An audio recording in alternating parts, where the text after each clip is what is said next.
Alondra POV. I'm not sleeping. I heard it all. Hindi ako tulog. Bakit ngayon mo lang to sinabi lahat? Bakit? Umiiyak kong sabi sa kanya. Yes, all this time, hindi ako tulog. Narinig ko lahat ng mga sinabi at ikinwento niya. All these years, inakala kong ako yung labis na nasaktan sa mga nangyari. Akala ko niloko at pinaasa lang niya ako. I didn't have any idea na mas masakit pa pala yung nangyari sa kanya, at kahit kailan hindi niya ako niloko. Nagawa lang niya akong saktan dahil gusto niyang protektahan ako. Akala ko noon hindi niya ako nagawang mahalin ng totoo, pero hindi ko man lang naisip na mahal pa pala niya higit sa pagmamahal na mayroon ako para sa kanya. I thought he's a heartless man, but I was probably wrong.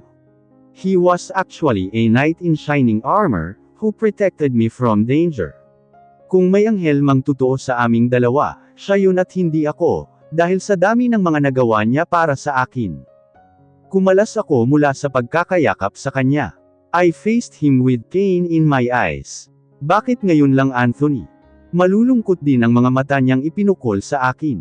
Dahil naisip kong hindi mo na rin naman kailangang malaman pa ang mga nagawa ko. Ang importante lang naman sa akin ay yung ngayon, yung nakasama na ulit kita, kayong dalawa ni Atticus.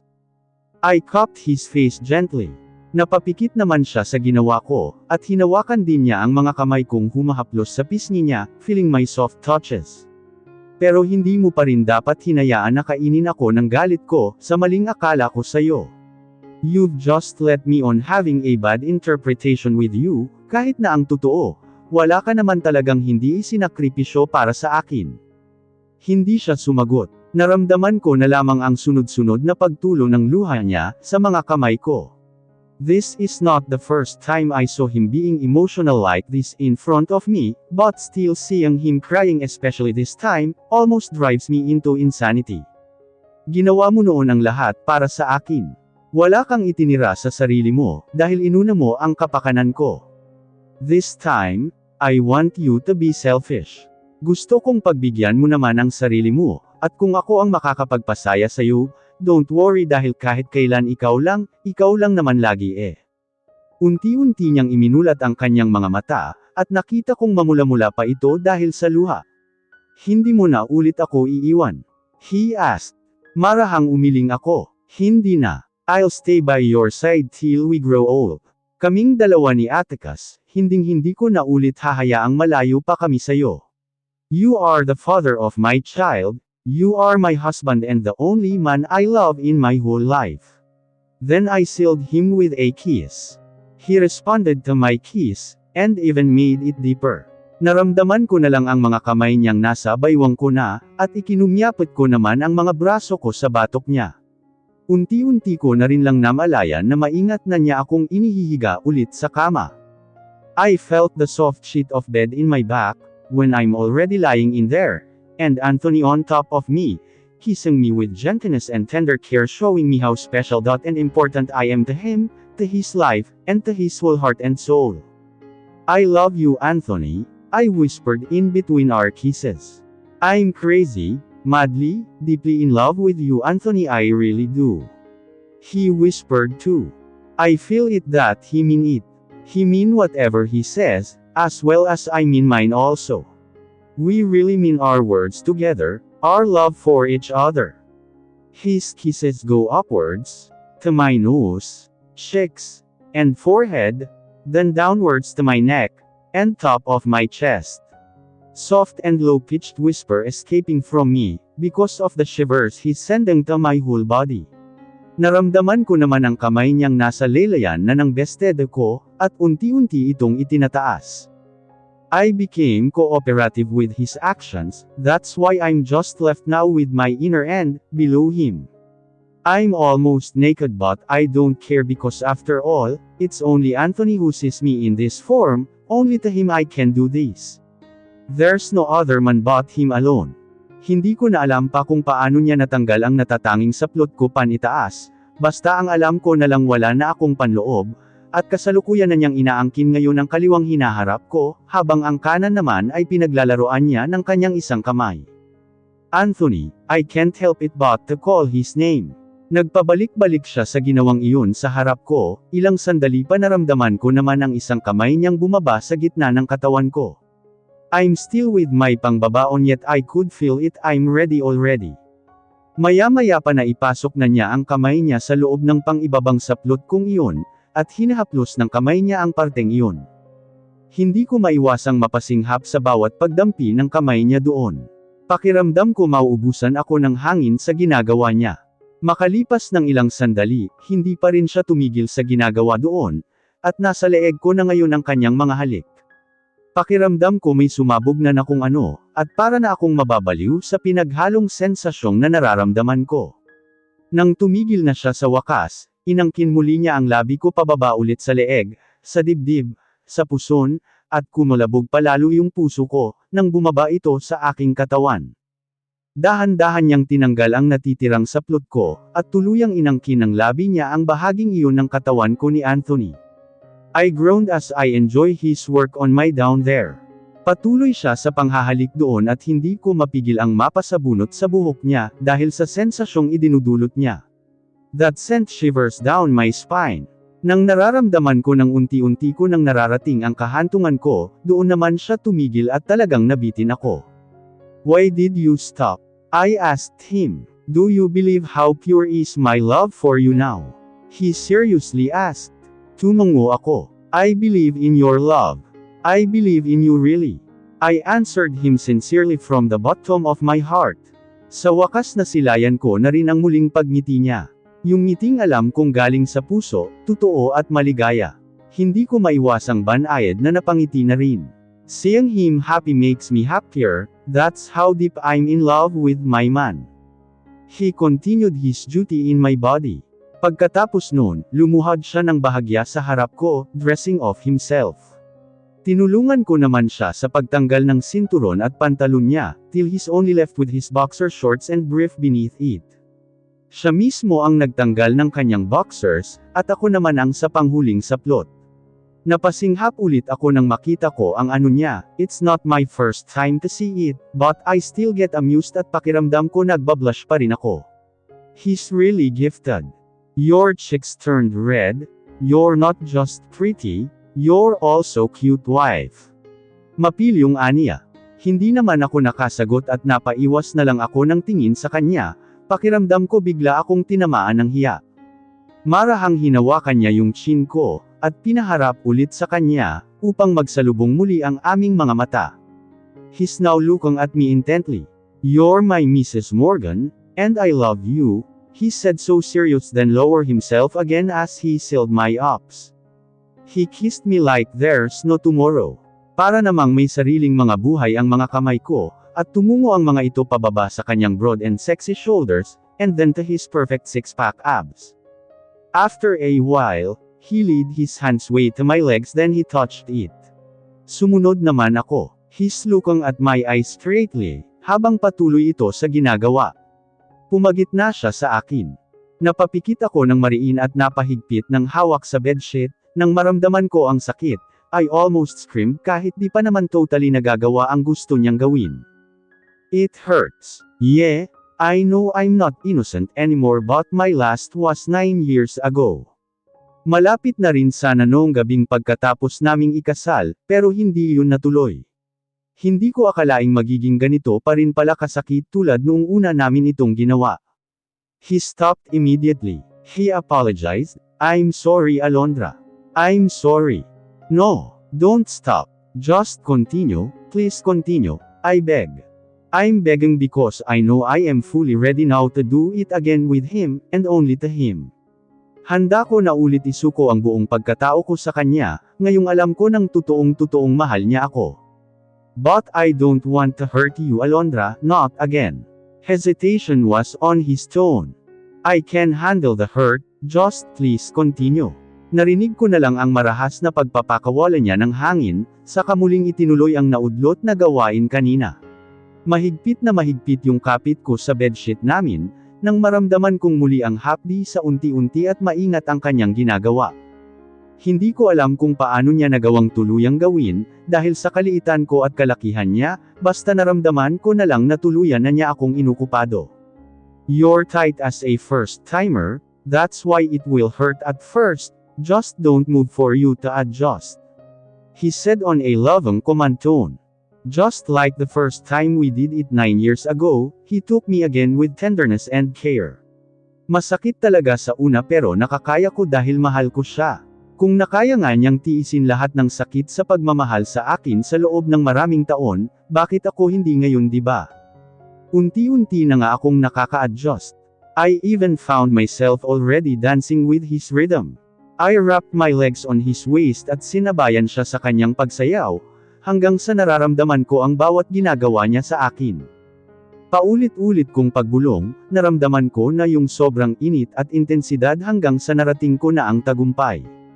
Alondra, tawag nito, he groaned in pleasure as he also reached his destination.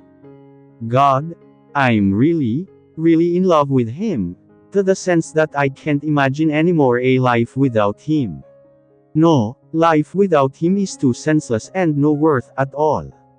I love him.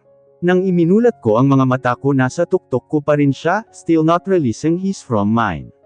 Seryoso kaming nakatitig sa isa't isa at ganun lang kami sa lumipas na mga ilang minuto.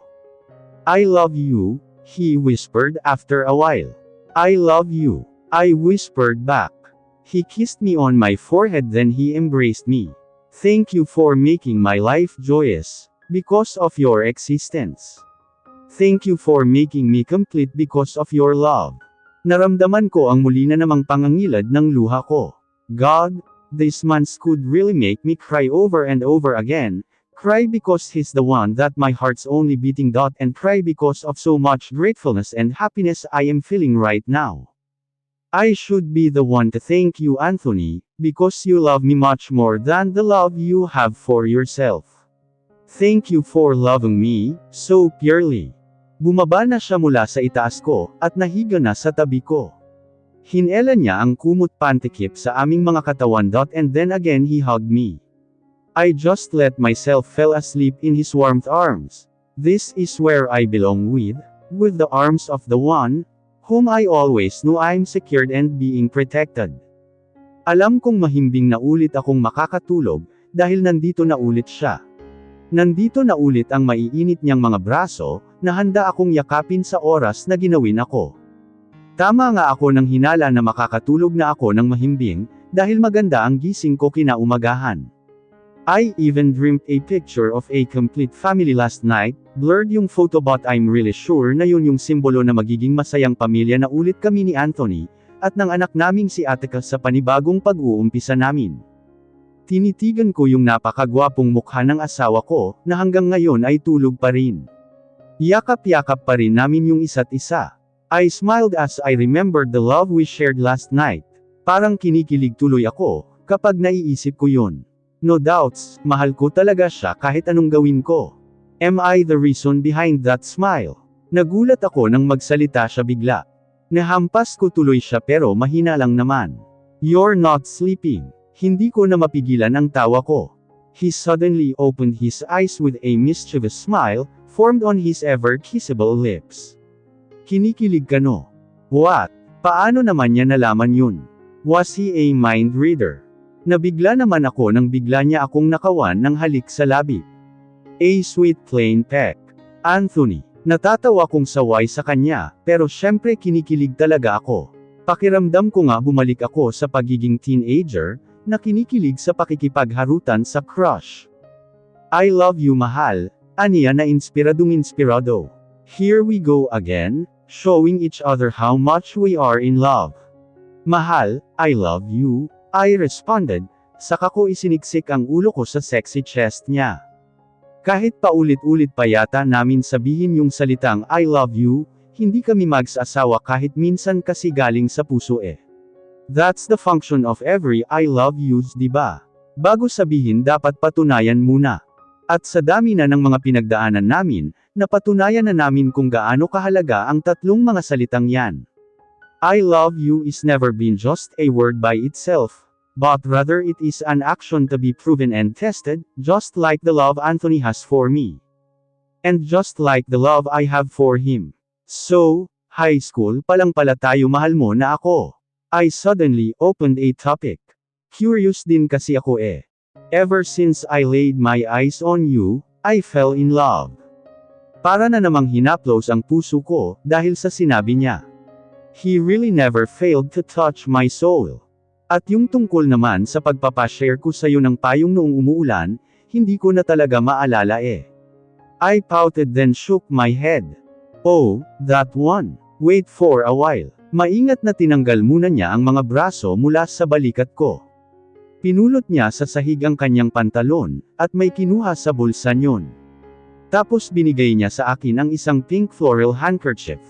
Gosh! This is one of my collections. When I was in high school, I love color pink and I'm really fond of collecting pink handkerchiefs during those teenage years.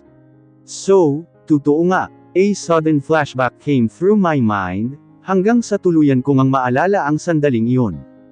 First year high school ako noon sa SMHS, at umuulan ng hapon na yon. I'm leading my way to volleyball court, dahil nandun yung mga classmates ko, then I had an umbrella with me. Suddenly, when I passed the canteen, there's some stranger who begged to share with me in my umbrella. Medyo basa na siya at punong-puno ng pawis, kaya pinagbigyan ko na, hanggang library lang naman daw eh. When we got to his way, binigyan ko muna siya ng panyo. Dahil tagaktak talaga yung pawis niya, then I left. Ikaw yung batang yun. Halos hindi makapaniwalang na ibulalas ko. Tumango siya at ngumiti. I'm glad you remembered, and yes. I was speechless this time. Hindi ako makapaniwala na ang hot na asawa ko ngayon, ay yung batang dugyutin pala noon na nakisabay sa payong ko. Fate, grabe. Naniniwala ka na ngayon. High school pa lang tayo gusto na talaga kita. Sadyang hindi mo lang ako mapansin. He stated smilingly as he is reminiscing the event years ago. Napangiwi ako sa sinabi niya. Ikaw kaya yung hindi na mamansin. I even defended myself. Crush kita noong college no?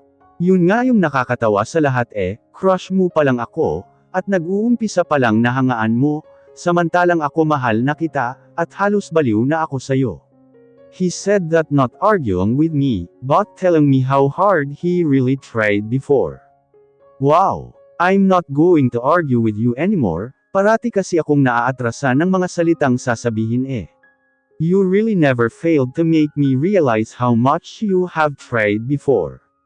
Tumango-tango siya. Yup, I did. Nag-isip ako ng panibagong topic, galing sa kuryosidad ko sa mga nangyari.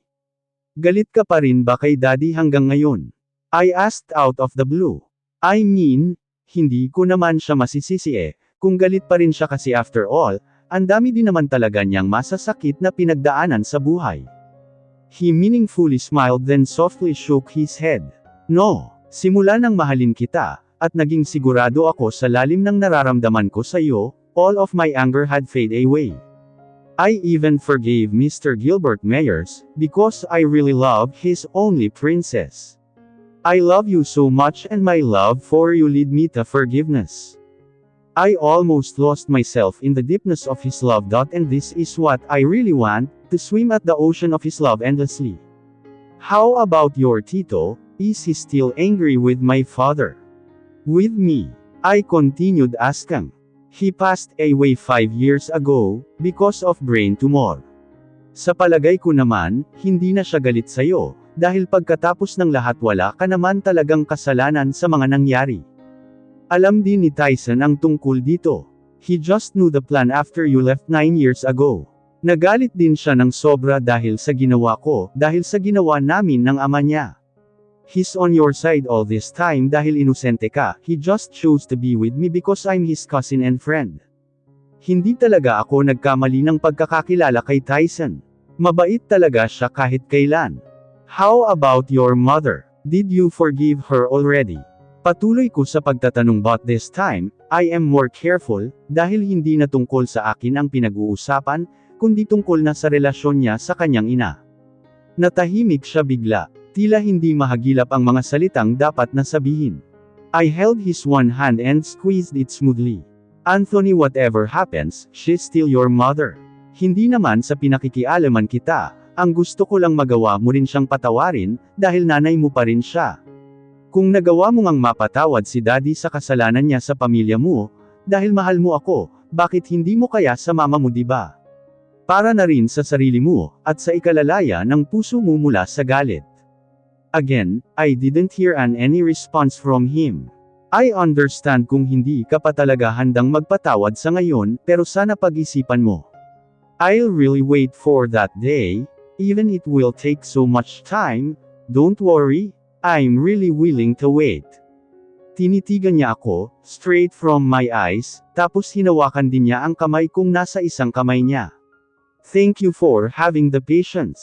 Sorry din dahil hindi ko pa talaga kaya sa ngayon, but I promise, that day will still come. I smiled in relief, thank God you're still opening the door for forgiveness. After that, no one talked again. We just stared at each other's eyes. Ilang sandali kaming ganun lang. Tinitigan namin yung isa't isa. Kahit pa siguro habang buhay ko siyang pakatitigan, kailanman hindi mag-asawa yung mga mata kong panuurin siya, mahal ko eh. Pero may bigla na naman akong naalala na ikinababagabag talaga ng isip ko sa ngayon. You also said that your mother got pregnant with my father during those years, ibig sabihin may kapatid tayo. Natigilan ulit siya sa itinanong ko, but now I'm more determined to get the information from him. Anthony, answer me, may kapatid ba tayo? With all the hesitations, he slowly nodded. At magkasama sila ng mama mo ngayon.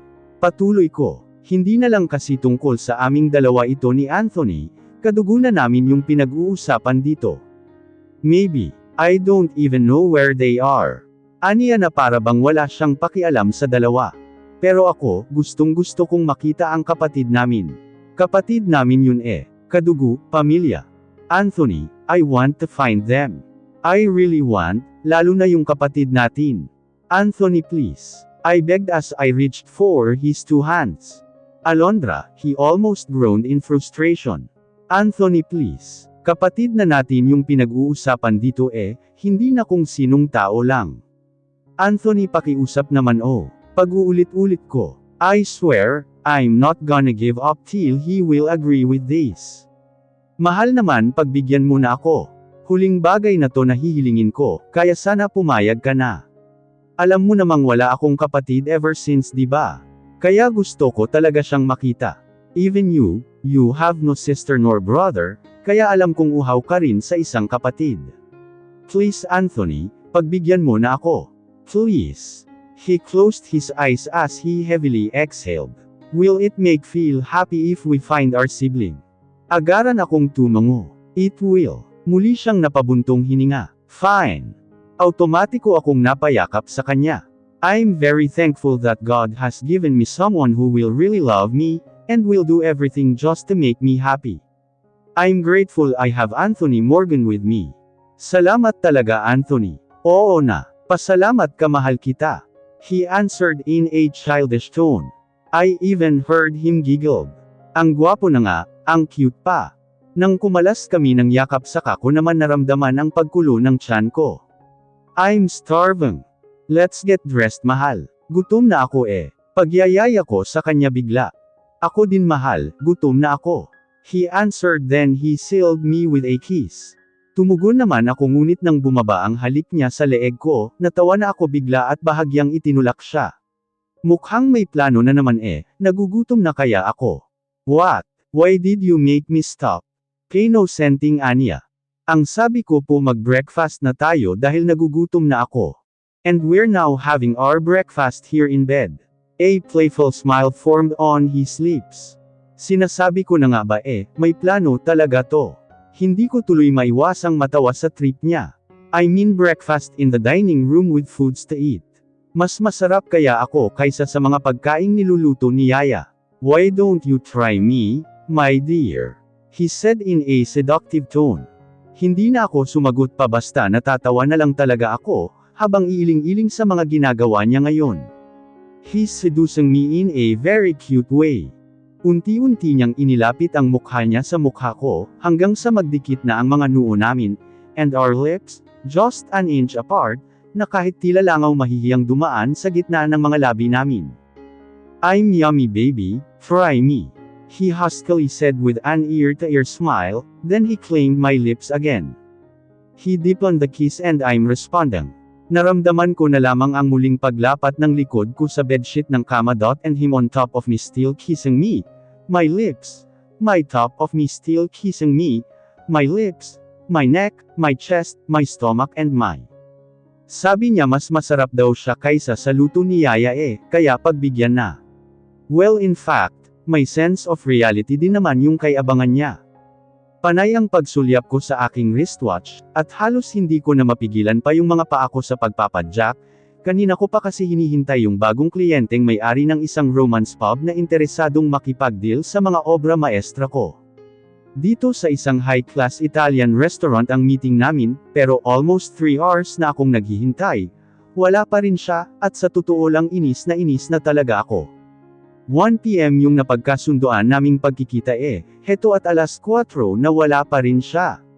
Nababagot at naiinis na talaga ako. Paghintayin ba naman ng napakatagal ang isang kamiting, nakakainis, sorry for the curse. Tumano lang ako ng upo at inayos ang sarili ko, nang sa wakas nakita ko na rin ang middle-aged na babae with her eyeglasses on. Ngumiti siya sa akin at tumungo dito sa table. Ngumiti na rin lang ako, kahit ang totoo banas na ako. I still have to be pleasant, dahil business yung ipinunta namin dito, at kailangan ng matinding pasensyahan. Hi, I'm sorry I got late, may inasikaso pa kasi ako. Sorry talaga. She apologized in a very sincere tone. I smiled. It's fine. As if naman may magagawa pa ako. So you must be Mrs. Alondra Morgan. The all-time fave and bestseller romance writer from New York. Suddenly, all of my disappointments disappeared, because of her first sentence. Napapangiti tuloy ako na hindi ko mapigil ang kiligin. Mrs. Alondra Morgan, such a music to my ear. Yes. I am Mrs. Alondra Morgan. Then I gave her a hand. She accepted it. I'm Nirvana Lopez but you can call me Mrs. Lopez. Pagpapakilala din niya sa kanyang sarili. Okay, please sit down ma'am. Itinuro ko sa kanya yung upuan sa harap ko. Thanks Mrs. Morgan, she said as she sat. Natapos yung meeting mga around 5 o'clock na. Nagpapasalamat talaga ako, dahil pagkalabas ko pa lang ng restaurant na mataan ko kaagad yung sasakyan ni Anthony na papalapit na. Nang tuluyan na itong pumarada sa tapat ko, pumasok na agad ako sa front seat sa kanyang tabi. Hi mahal, he greeted me smilingly. Hello, mahal, nakangiti ring sagot ko sa kanya, habang inaayos yung seatbelt ko. McDo, tanong ko bigla nang makita sa harapan yung mga balot ng pagkain galing McDo. He nodded. Napadaan kasi ako sa drive-thru kanina, kaya hayan, naisipan kong bumili ng merienda para sa atin pagkadating sa bahay, kasama sina Yaya at Lola Anastasia. Tumungo ako. Ang gaan na talaga ng loob ko ngayon, kaninang umaga kasi nagkausap na kami ng maayos sa bahay. Ako, si Anthony at si Lola Anastasia. Nagkaayos-ayos na rin kami at masaya talaga ako. He started the engine. We're now driving and taking ourselves to Atticus School to get him. Achiever kasi yung anak namin, kaya ganito lagi yung oras ng regular niyang pag-uwi. Ang dami kasing sinalihang extracurricular activities, minsan pa nga nadidas oras na, pero wala namang problema dahil sinusundo naman namin siya palagi. And we're always supporting him to things where he's happy to be with. Just like this one. Pero habang nagbibiyahe, naalala ko na naman ulit yung inis ko kanina sa paghihintay ko kay Mrs. Lopez. Naisip ko tuloy, almost 3 hour lang akong naghintay, pero ganun agad yung reaksyon ko, sobrang nainis at nabagot agad ako. Sa loob lang yun ng 3 oras. How about this man beside me? He waited for me for almost 11 years. 3 years niya akong matiyagang hinintay noong high school kami, and another 9 years nang magkahiwalay kami sa college. Paano niya nakayanan yun? Anthony. I called him suddenly. He murmured without taking a single glance from me, as he focuses his eyes on the road. Paano mo nakayanang hintayin ako for almost 11 years? I mean, kahit wala ka naman talagang assurance na babalik pa ako, nagawa mo pa rin. Paano mo nakayanan yun? He turned his eyes on me. Then he smiled so softly, tapos kinuha niya yung isang kamay ko, and he intertwined it with his. Hindi ko rin alam kung paano, basta ang alam ko lang na kaya ko at nagawa ko, dahil mahal kita. Naramdaman ko yung init na humaplos ulit sa aking puso pababa sa aking kaibuturan. Mahal nga niya talaga ako, at kaya ko nang patunayan ito ngayon. And Alondra, I really want to say sorry, kung itinago ko man ito lahat sa'yo noon. He continued. Umiling ako. No, I should be the one to say that, to say sorry to you. Dahil hinusgahan ka agad kita noon sa mga ginawa mo. Not even knowing na all this time pinrotektahan mo lang naman pala talaga ako. I even doubted how true was your love for me. I'm so sorry. He led my hand to his lips. And planted it with small comfortable kisses. I forgave you. At Anthony, gusto ko ring malaman mong nung college tayo, yung may laro kayo sa HAU, after the game, ikaw talaga yung tinitingnan ko noon. There was no one else but you. Naalala ko yun, I swear ikaw lang ang tinitingnan ko. Bigla ko na lang na-open ang topic na to, dahil gusto kong malaman niyang gusto ko na rin talaga siya college pa lang kami. Oh, that one. I thought you're looking at Steven. Nahimigan ko bigla ang lungkot sa boses niya. Maagap akong umiling, maliban sa iyo at sa barkada mo, hindi ko nakilala pa yung ibang teammates mo sa liga. I was laying my eyes that time on you. Nay hindi ko nga kilala yung sinasabi mong Steven, at akala ko nga rin si Kali yung tinitingnan mo nung mga sandaling yun. Panipik. Yeah, naalala ko talaga yun. Yung championship ng SMU laban sa HAU yung sa last 10 seconds ng game, tapos tumangala si Anthony sa gawin namin sa itaas ng bleachers, I really thought he was laying his eyes on Kali. Noong pagkatapos naman ng laro at panalo na sila, nakatingin pa rin ako sa kanya. Habang nakikipag-shake hands yung players ng house sa kanila, sumulyap din siya sa gawin namin, at si Kali talaga yung inaakala kong tinatitigan niya. Why would I look at Kali? Nakakunot noong tanong niya. Because I thought you like her. He stared at me and all of a sudden he smiled. No, it was not me laying my eyes on her. It was actually Jonas as habit staring and watching her around. Ako, ikaw yung target ko. Kinilig na naman ako bigla. Hindi ko natuloy mapigilan pa yung nagngiti kong abot hanggang tainga. I love the way you smile from ear to ear, the way you blush, I love it. Anya, saka hinalikan ako sa noo. Wala naman ng salitang lumabas sa bibig ko, dahil hinihigop na talaga yung puso ko ng sobrang kaligayahan, at wala na akong ibang magawa kundi pangiti-ngiti na lang. He continued driving still holding my hand. Hindi ko naman mapigilan yung sarili ko sa pagtitig sa kanya, habang nakatuon na yung mga mata niya sa daan. He's really gorgeous and he's mine. Maya-maya, may tanong na namang biglang sumagi sa isipan ko. How about that Freya you were with you during those times, when we're in college? Was she your girl after me? Maingat kong tanong, dahil palagay ko nagiging makulat na ako sa dami kong mga katanungan sa kanya. Ganito yung naidudulot ng curiosity gagawin ka talagang makulat dahil sa mga tanong mo. No, he directly answered, she's just one of my flings, and nothing at all. Yung sa video naman namin, that was just one of my plot to get revenge with you, during that time. Nakakakonsensya nga din na marami talaga akong mga nagamit, at nasagasaan dahil sa planong yun. Guilt was on his tone.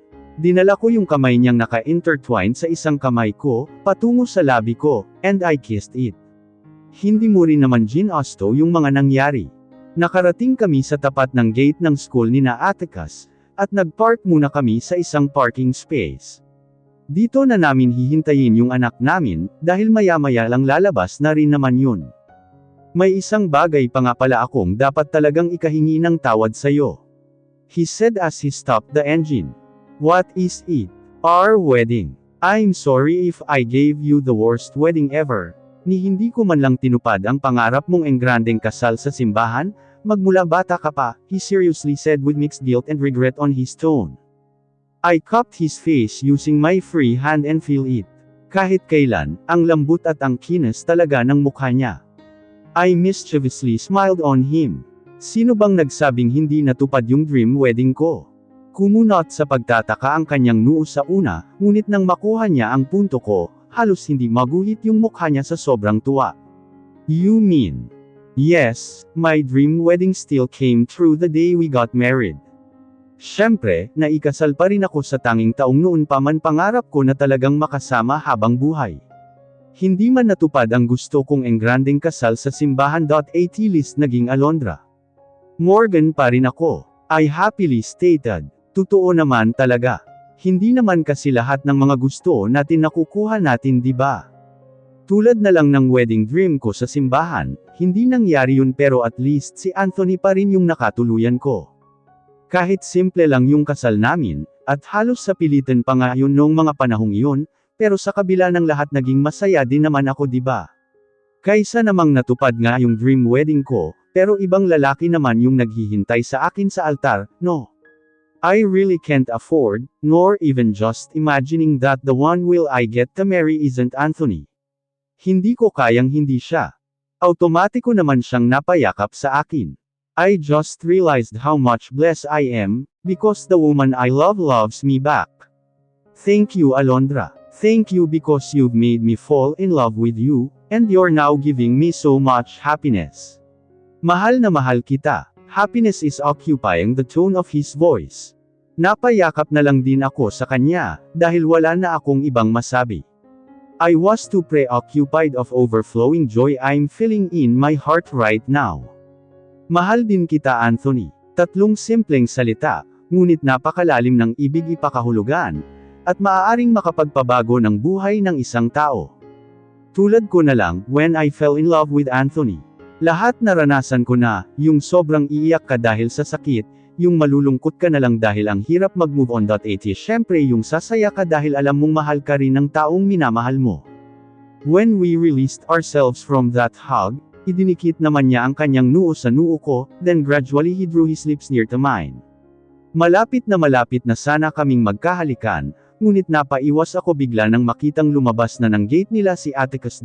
Papunta na dito sa kotse. Atticus here, sabi ko at ngumuso sa papalapit naming anak. He's wearing his PE uniform, at namana talaga niya ang natatanging kakisigan sa daddy niya. Yung tipong kahit bata pa, alam mong paglaki niya magiging campus heartthrob talaga, at kababaliwan ng mga babae. Maganda ang ngiti niya nang binuksan ang backseat at naupo roon. Good afternoon, Mom, Dad. Bati pa niya sa kaisa-isa kaming hinalikan ni Anthony sa pisngi. Good afternoon, son, Anthony answered, then he started the engine again. How's your day, Atticus? Tanong ko sa bata nang nagbibiyahe na kami pauwi sa bahay. My day is glorious, Mom, because finally Althea loves me.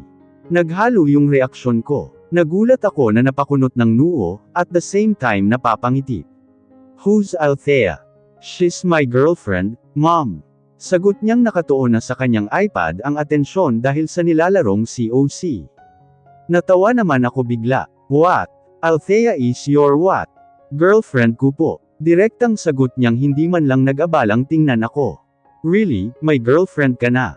Hindi ako makapaniwala. Grade 5 pa lang si Atticus, at ang bata pa niya tapos may girlfriend na siya. Huwag ka nang magtaka, mahal. Produkto ko yang si Atticus kaya natural lang na magka-girlfriend na yan. Alam mo na, gwapo at habulin ng mga babae. Nakangising singit naman ni Anthony. That's right, Daddy. Hyper namang sagot bigla ng bata, na ultimo tumpak na tumpak ang punto ng daddy niya. Well, in fact, totoo din naman. Alam mo nak, kapag puporma ka sa isang babae, huwag kang mahihiyang lumapit sa akin, at humingi ng tulong ha. Alam mo naman ako, handa akong tulungan ka. Si Daddy kasi magaling sa mga ganyang bagay, kaya ko nga napaibig si Mommy noon Pagmamayabang pa ng magaling kong asawa. Ganon. So, tuturuan mo din ng kabulastugan mo yang bata ha, Anthony? Kinurot ko yung tagiliran niya. Tatawa-tawa naman siya habang iilag-ilag sa pangungurot ko. Baliw Mahal, tama na. Nakikiliti ako, mahal. Walang tigil siya sa kahahagikak. Ikaw talaga. Patuloy ko tapos tainga naman niya yung pinagdiskitahan ko. Dad, naniniwala na po ako kung gaano kayo kagaling sa panunuyo kay Mommy noon. Halata po kasi ngayon. Natigil kami ni Anthony sa pagkukulitan, At napatingin sa anak naming nakangisi na sa aming dalawa. Yee! Tukso pa niya bigla. Nakakunot noon namang nakatingin kaming dalawa ni Anthony, tapos makalipas ng ilang segundo. Pareho kaming humagalpak sa tawa. Pati si Atticus tawa na rin ng tawa. Napuno ang sasakyan ng tawanan at kulitan, habang nagbibiyahe pa uwing bahay. This is where I really belong with the man I love and our family. Now, we're leading our way to a place that is really meant to be called as a home. Home because it consists of couple who love each other very much. And the product of that love, our child that later will become children. We've been through a lot of obstacles before we finally made our house a home. Marami munang hirap at mga sakit na pinagdaanan, mga sakripisyo, but I could say that all of the pain, the misery, the sacrifices are worth, because at last we still transformed our simple house to a real home. Kampante na ngayon ang puso ko sa pag-uwi namin sa bahay, dahil alam kong nakalaan talaga ako roon, para maging isang mabuting may bahay sa asawa ko, at mapag-alagang ina sa anak namin. This is the story of my life and love, a love that I know for sure will last till eternity, a story that I know I will treasure forever. It's the story of my unending love.